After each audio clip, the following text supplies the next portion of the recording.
Nothing on the Bonnell Foundation's Living with Cystic Fibrosis podcast should be considered medical advice. Medical advice can only come from your CF physician. Cystic fibrosis can be a devastating diagnosis, but living with the disease can bring positivity and a new appreciation for each day. From the Bonnell Foundation in Detroit, Michigan, it's the Living with Cystic Fibrosis podcast, sponsored by Vertex Pharmaceutical. Here's your host, Laura Bonnell. Rebekah Farley is someone you may know from Instagram or the QVC channel, where she is a plus-size model. Rebekah and her husband, Craig, have a 6-year-old daughter, Madeline, with cystic fibrosis, and son, Craig Jr., who does not have CF. CF moms connect instantly, as we did. She lives in Westchester, Pennsylvania, and Rebekah aspires to be a voiceover artist and published author. In 6 short years, Rebekah has already used her voice to educate, fundraise, and get involved in community service. She's currently very active in the CF community, as well as being one of the 2 founding members on her local hospital's Pediatric Cystic Fibrosis Parent Advisory Board. So, Rebekah, it's so great to see you sort of in person, right? This is the new in person for the COVID years. Yes. Yeah. Nice to see you as well. But it's wonderful to have met you on social media, and then that we were able to connect. I think that's something CF moms can do, right? Absolutely. I have one relationship with a mom I have never met, and it's been for 6 years, but we have such a tight bond that I would call her my sister. And it's because we know the story, right? We know the struggles.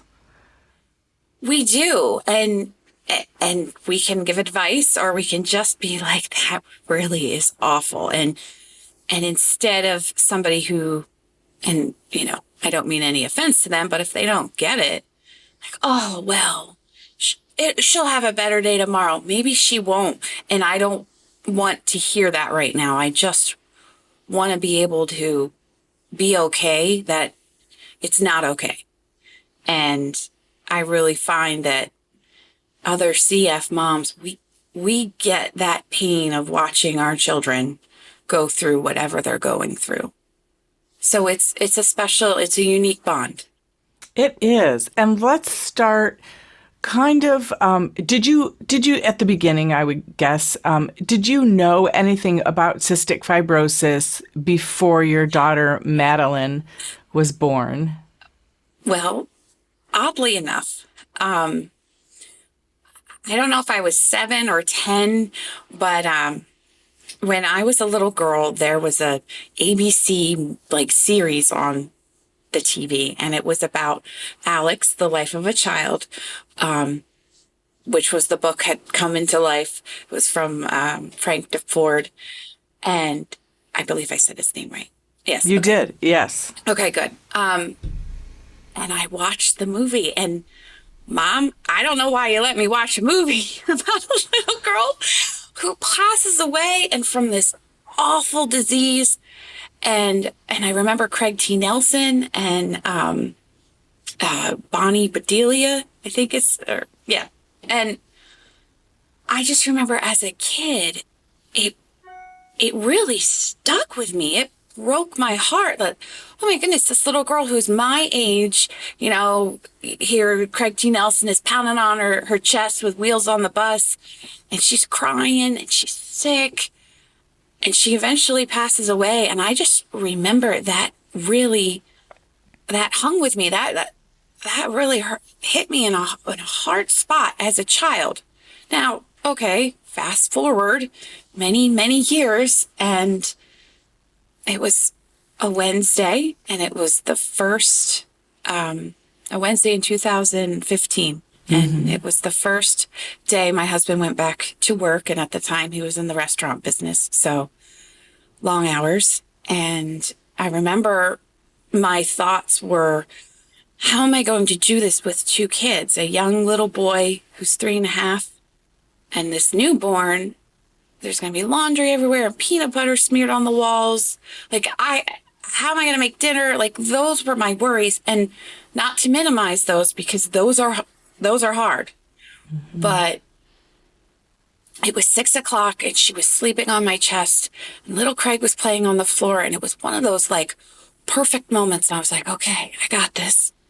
And my phone rings and it was the pediatrician. I was like, that's weird. And, must just be a follow-up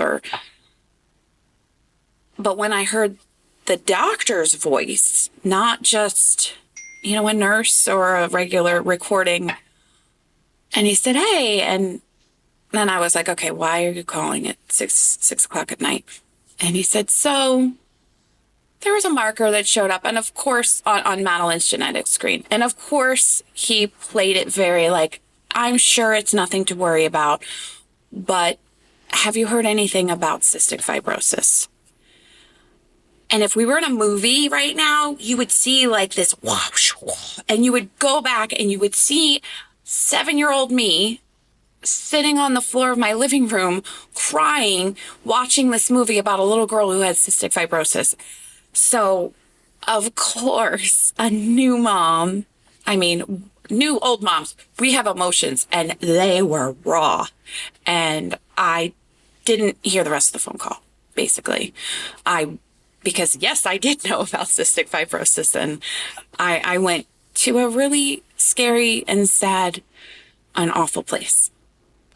And I can relate. And even the podcast I did just before this one with Gunnar Esiason, same serendipitous stories we all have. And I think when we say serendipity, people think, oh, it's just a love story. It's something beautiful. It comes from serendipity. But it's almost like our paths were laid out, right? Everything that what you saw at 7. Now, Frank DeFord happened to be the friend of Gunnar's dad, and he volunteered to work with the CF Foundation when he met Frank, and then years later, Gunnar was born with CF. Wow. And then I took a year off, worked for the United Way with cystic fibrosis,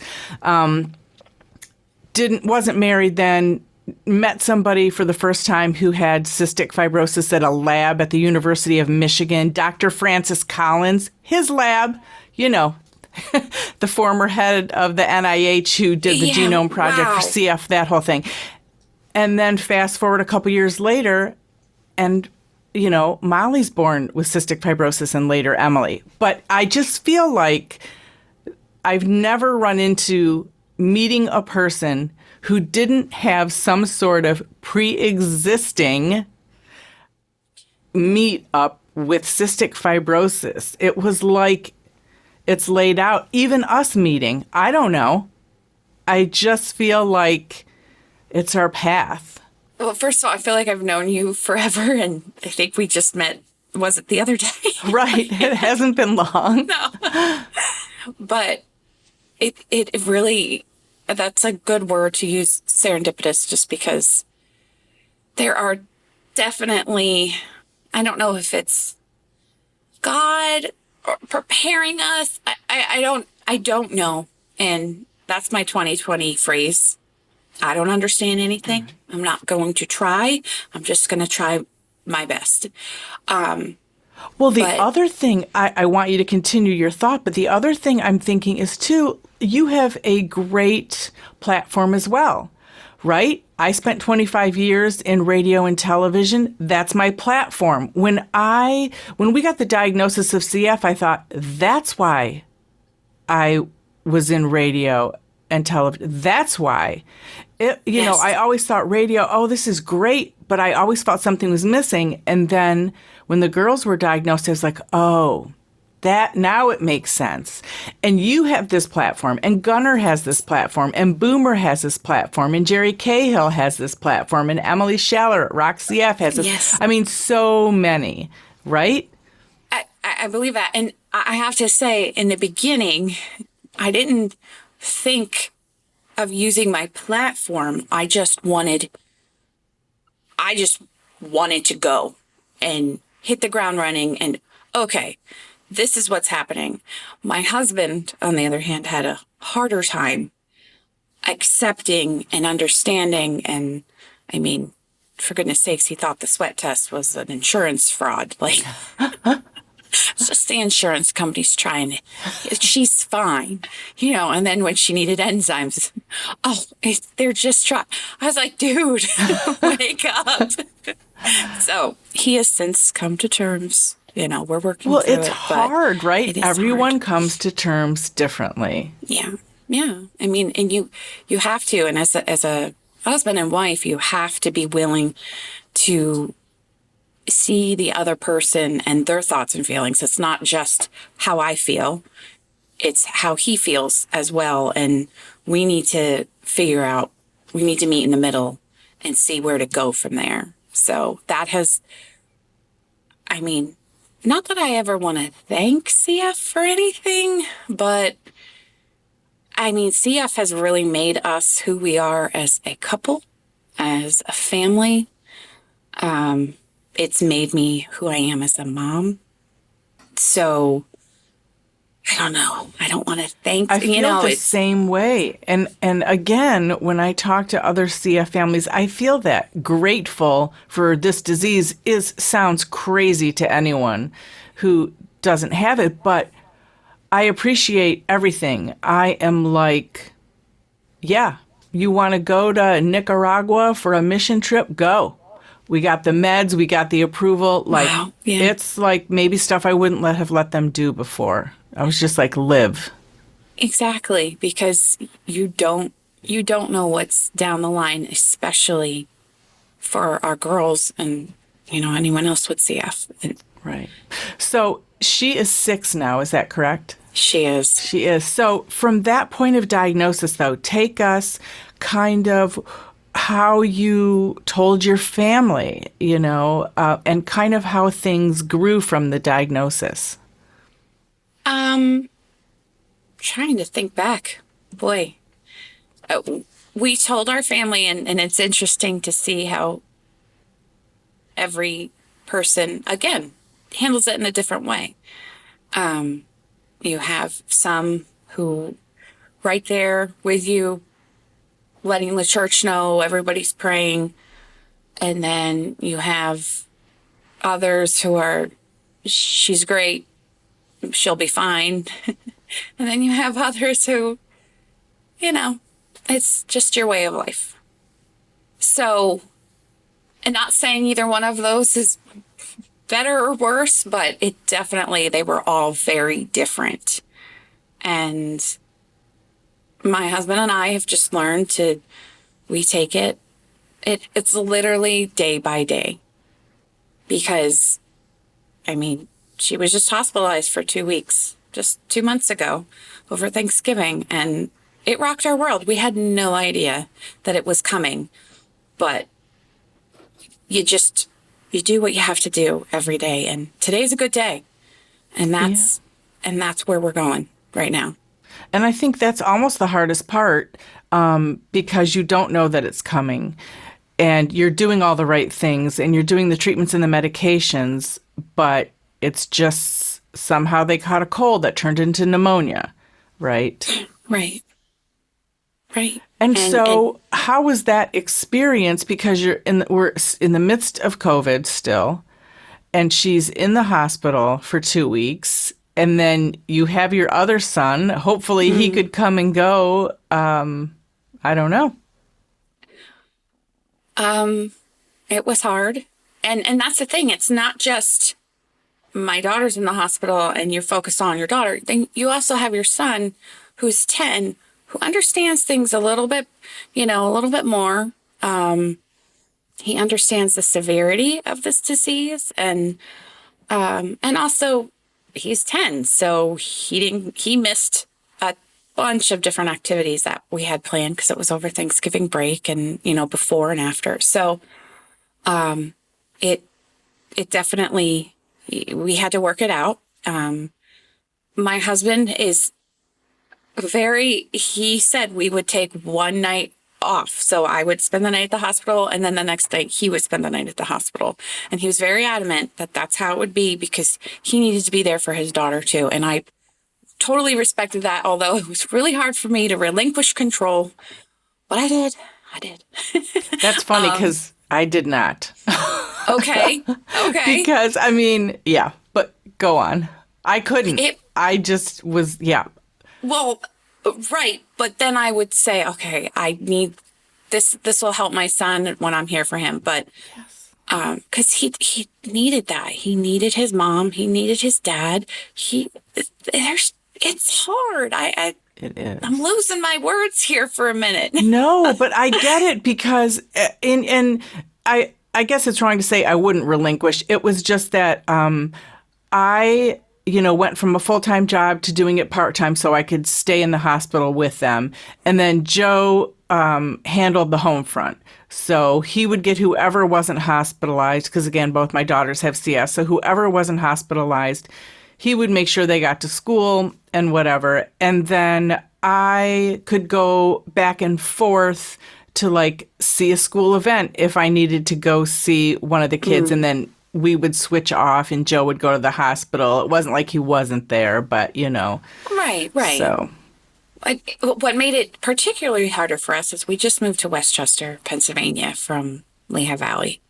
And so here, my son needed to get to school, but we were over an hour away from the hospital. So it was definitely a lot of traveling back and forth.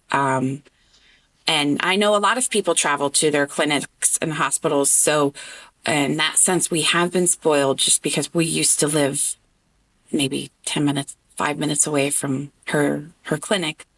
And even when we moved, I said, oh, well, no, every 3 months we'll go up for a clinic appointment. We'll make it fun. And then boom, 2-week hospital admission. I was like, oh my goodness. But you just make it work. A lot of people say, I don't know how you do it. I don't know either. We make it work. And you would too, Absolutely. Any parent would do anything they needed to for their child, yeah. I believe. I do and too. So you share your story on social media. I, see you on Instagram, and I just saw Madeline's clinic visit yesterday. Yes. I saw that. I loved the running down the halls. So, just beautiful. And that wasn't something, my girls are 24 and 27, so social media wasn't the same at that point. There wasn't a lot of that sharing. But I wonder if you can tell us how it helps you and how you feel about sharing her story with videos and pictures. That's a good question because, again, I don't have CF. My daughter has CF. So at some point, it is her story, but at some point, it's not for me to talk about anymore, or in the sense of how I do it. And I ask her, can I post this picture? And if she says no, I'll be like, why not? Can I please? It helps. I want to educate people. And she's like, well, I don't want to wear my neb in this one, or I don't want my vest on in that one. Okay, I respect that. We'll retake it. Sometimes then she's okay with it, with her neb on, because I don't want her to look back and be like, why did you do that? And CF or no CF, I want to respect my children. Like, I don't want to post any embarrassing photos of them on social media because that can never be undone. And that's not for me to decide. So, I like to ask her permission for, and can I, hey, can I talk about your clinic visit today?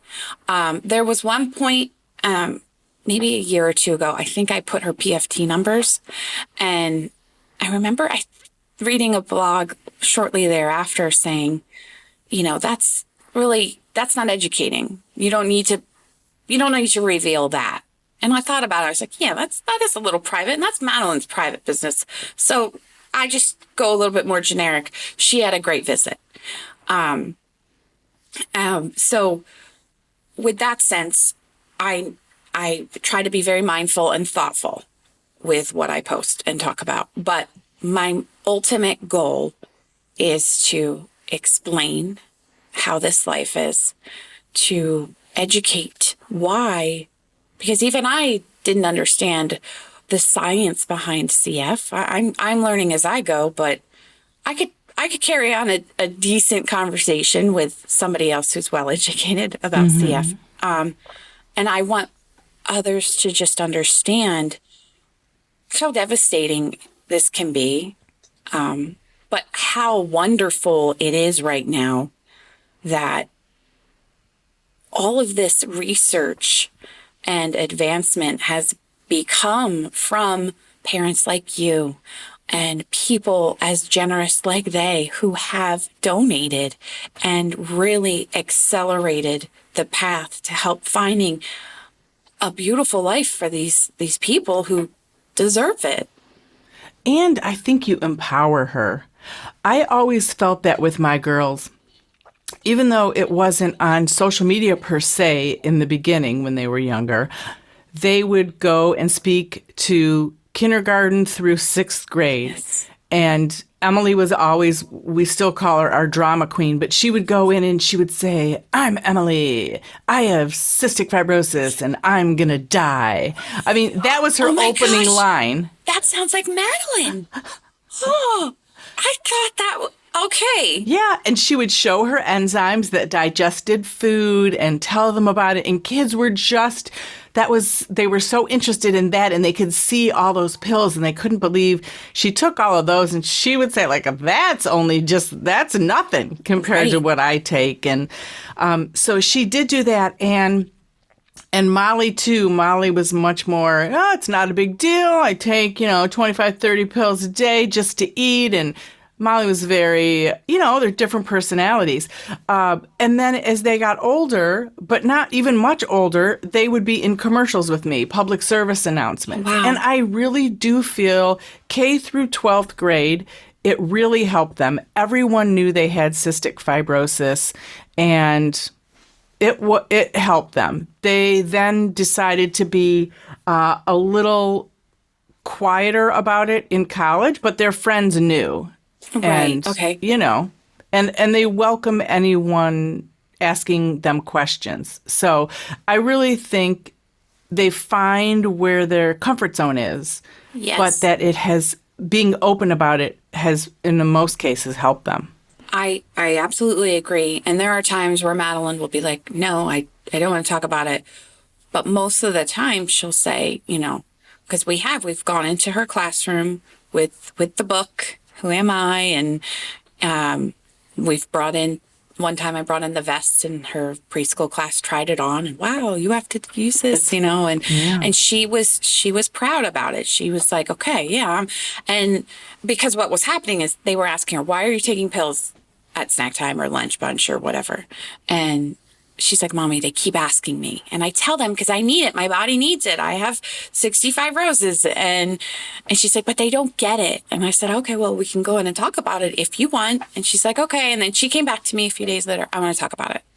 And she did. And she came home. She's like, "They don't ask me about why I take my pills anymore."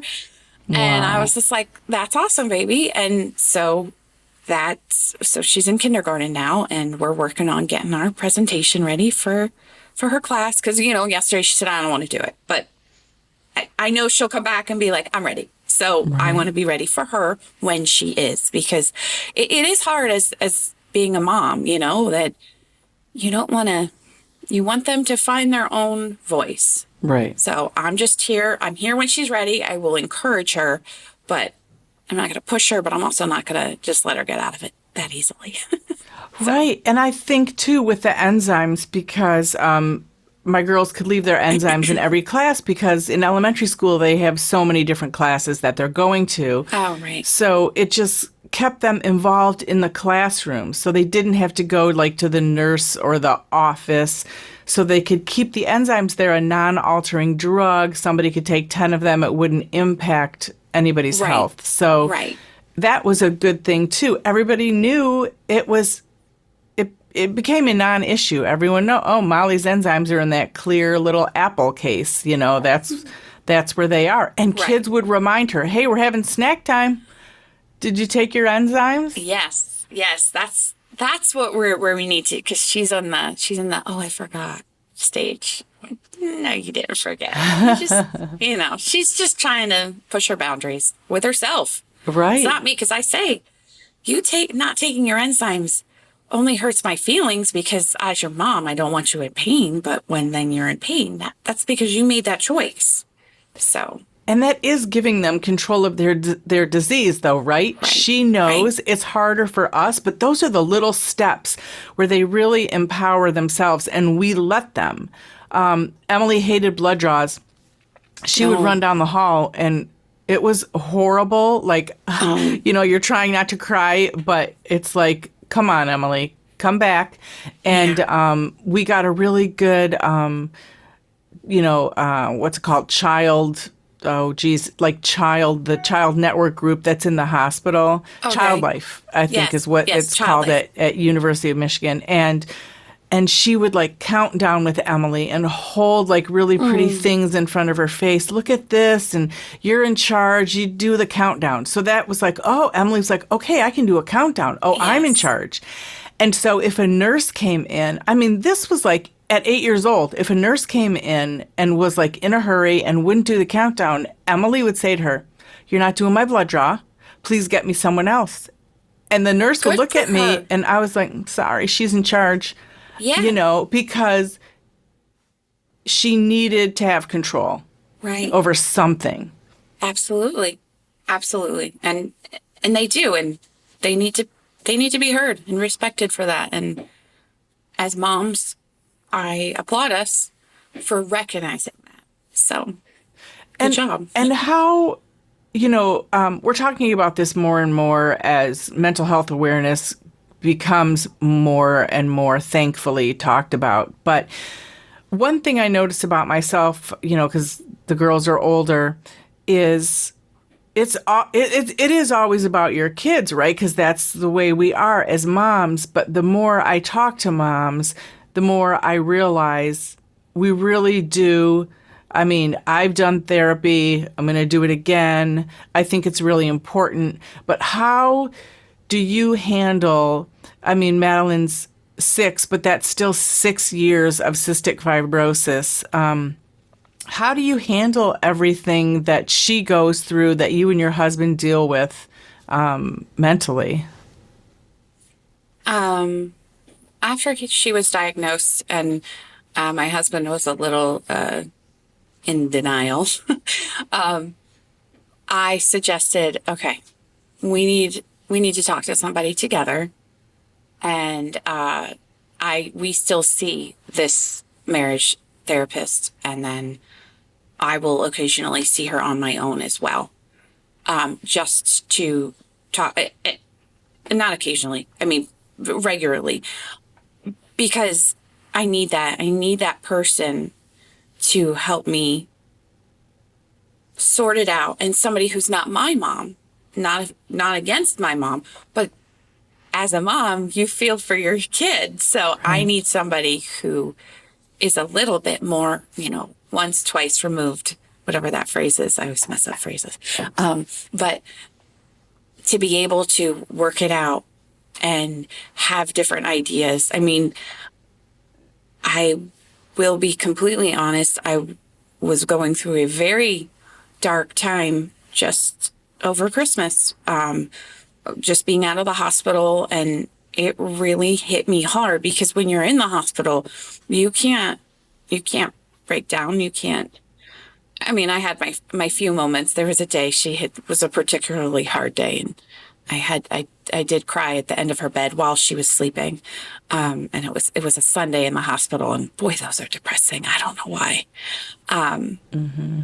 And so it is a process, and it's one of those where you need to maintain yourself when things are better, so that when things get really bad, you can kind of rely on those reserves, but you also have to be really nice to yourself and have grace and say, if the only thing I did today was, the kids are fed and relatively clean and they got to school, then okay, if you took a nap, it's okay. Or if you're struggling, it's okay, because if you say it's not okay, then it just makes it that much worse, and you cannot heal. You have to accept it before you can move on from your pain, your darkness.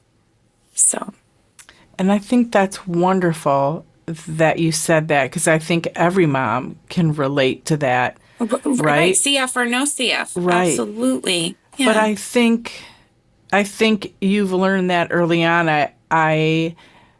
I don't know if all moms learn that early on. I'm wondering, like, moms that don't have kids with CF, maybe not even have a child with rare disease, just like school moms, do you find that you can also talk to them? Is it part of your community? Is that helpful? Or do you stick with moms mainly that have kids with CF? As far as opening up about it, or... Well, since we just moved to this new area of, I find that I had left my mom friends back at home, yet now my work friends have become more of my mom friends, and they get it. They understand. And then there is one mom at Madeline's school that she really stepped up, especially when Madeline was in the hospital. And so there are the rare gems that really get it without not getting it. But I do find a lot that people say, I don't want to burden you because I know you have it a lot worse, or what, I'm paraphrasing. And it only bothers me because their pain is real too, and their struggles are real too. Just because we have rare disease and, the neb cups are overflowing and I need to sterilize some more. And, I'm feeling like a failure today. You could be feeling like a failure for different reasons, and that is just as valid as mine. So, and you want an intimate relationship with other moms so you can talk about things. And if someone is always like, you've got it so bad I can't even confide in you. I always felt that way too, and told people like, oh, you're having just as much pain. There's nobody's keeping track of who has more pain, right? Right. Exactly.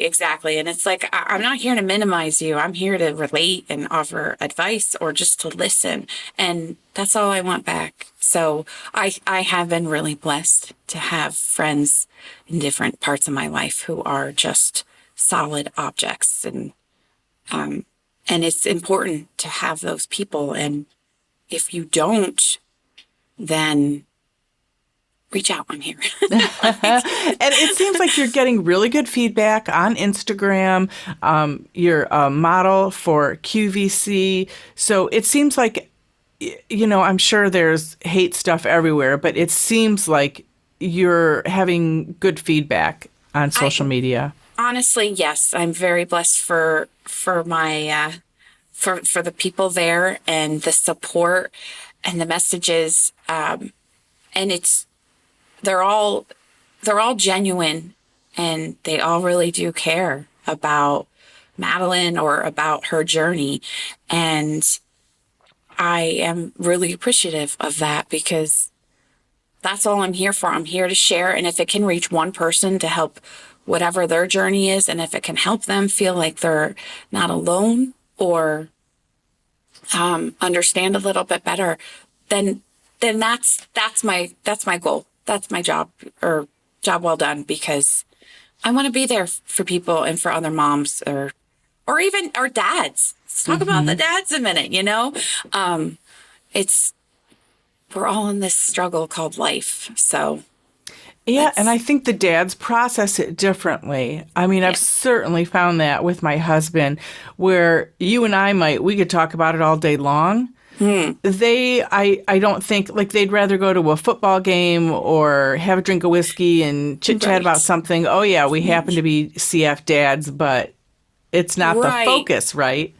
Right. I was talking, when Madeline was in the hospital, I was talking to one of my close CF mom friends, and she's like, she's like, both of my girls could be in the hospital. Somebody will ask my husband, hey, how are the girls? I'm like, oh yeah, they're good. And she's like, they're admitted.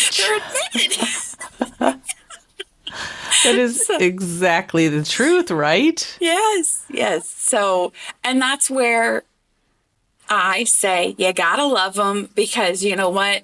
Then the next thing you know, he's out buying a plushie and making her favorite dinner just because she's not feeling well or something. He is dad on the spot to take care of her because they love their kids. Absolutely. It hurts them too because dads are fixers. They want to fix it and they want to, all right, you're not feeling well? All right, fix it. Moms are fixers too, but we're a little bit more, okay, what do we need to do? Right. So. Yep. How can we do it? First of all, thank you for doing this podcast. I want to talk about involvement and what kind of things you're involved in, because one of them is you're helping the Bonnell Foundation. You're doing this podcast. You appreciate our social media. So every little bit you're doing is huge. So, and you are very involved in the community. How does that involvement, I call my foundation is therapy to me. I get to meet moms like you. I get to meet dads. I get to meet families and people with CF. And I feel it all heals me in some way. And it's so needed. And I just wonder, how does all the volunteer work you do and coming on a podcast like this, just everything you do, how does that help you? It gives me a purpose. It's another way of helping my family and Madeline, of course. But it also helps the rest of us, because if I can make her life a little bit brighter, healthier, happier, longer, then that helps us too, and it helps ease our worries. So, if I can be up there in front of the crowds at the walks, getting them revved up or cheering them on, then I feel like there's a purpose. And because every little bit helps. Right. And you're motivating people and you're raising awareness. I mean, it's so beautiful. It's just the way I think and I feel, and I just want to put it out there to others. Because again, I don't want to keep saying CF or not, but we're all here for a purpose. And if this is mine, then okay, I'll do it. Whatever you need me to do. What are your hopes? I mean, obviously, our hopes for the future is a cure for CF, but what's your outlook for Madeline's future, and what are your hopes and dreams?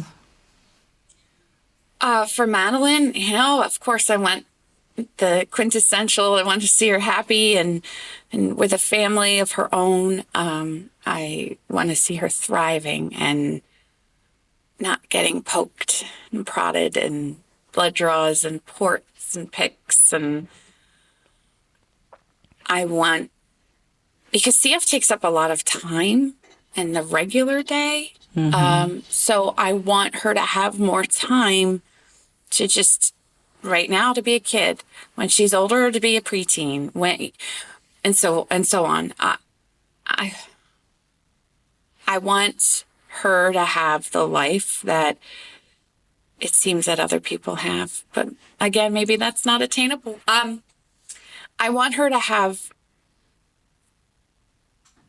stability, happiness. And then for me, sorry. Yeah, no, go ahead. And then for me, I want to be able to not worry so much, but that's a mom thing. Right. I would love to not spend so much time on CF as well, but I'll do anything I can. But I would love to kind of relax a little bit more. Mm-hmm. As simple as that is, that's not very easy to do. Right, because it's always in your mind. Always. Always. It's like an elephant in the room. The elephant's there. And he's doing whatever he's doing. You can hear him. You could see him. He's there. Like you can't get away from it. So. And what do any words of wisdom from Madeline come to mind? Were there any cute little kid things where she gets it, or you think, wow, you know, you're really processing this in a great way? It's funny. I found I have two of those in my mind from my son, only because when she was when she was 1 and had gotten her vest, I remember I had read an article about, CF and the effects on siblings who don't have CF.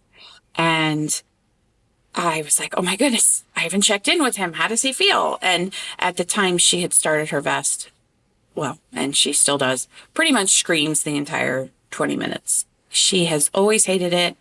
I don't want to do shaky. It's always been a fight. And then I'd cry, and the TV had to be loud because all the machines were loud. And so one day I was driving in the car with my son. He was still, 3.5, 4. Oh, no, I'm sorry, 4.5, 5. And, I said, hey, buddy, how do you feel when Madeline has to do her shaky? And he said, oh, I feel good, Mommy. I was like, oh my gosh, what? Why do you feel good? So I was like, oh, okay, why do you feel good? And because I was like, because Mommy's crying and she's crying. He's like, I know, but it's good for her. And it was that exact moment and phrase. And we still say it. It's good for you. I'm sorry you don't like it. I don't like it either, but it's good for you. And that phrase has carried us to this day. That is beautiful. What wisdom from him, right? I know. Yeah. They're both, like I said, she's more like your Emily with the dramatics and I'm going to die. I have CF. It's like, okay, hold on. So. Right. And so is there anything else that you want to add in this podcast, maybe that we didn't address, either things you're doing or thoughts for the future? Thoughts for the future. I'm excited. I'm hopeful, I should say. I'm hopeful and I am ready. I feel like COVID kind of put a pause on some things. I had some great fundraisers going and then the whole pandemic has happened, and I'm excited to somehow figure out a way to get those back up and running, to work on educating more and spreading the word to many different people, because CF needs a voice. And I think we're getting that just by doing this and using our platforms and our voices. So. Mm-hmm. And we will put how people can follow you in our show notes. But okay. On Instagram, it's Rebekah Plus Model. Is that correct? Yes. I think there's an underscore. Yeah. Yeah. But we will definitely put that in show notes. But thanks for sharing your story, not only on this podcast, but on Instagram and social media. It is wonderful to follow you and see the joy despite of CF. So thank you. Thank you. Thank you for having me. The original music in this podcast is performed by Kevin Allen. It's not complicated. Who happens to have cystic fibrosis. We all got our worries and fears. I know it's got you frustrating, but loving you is so alright. This has been the Living with Cystic Fibrosis podcast. For more information and to learn more about the Bonnell Foundation, check them out online at thebonnellfoundation.org. That's BONNELL foundation.org. This podcast was sponsored by Vertex Pharmaceutical, the science of possibility, and produced by Jag and Detroit Podcasts.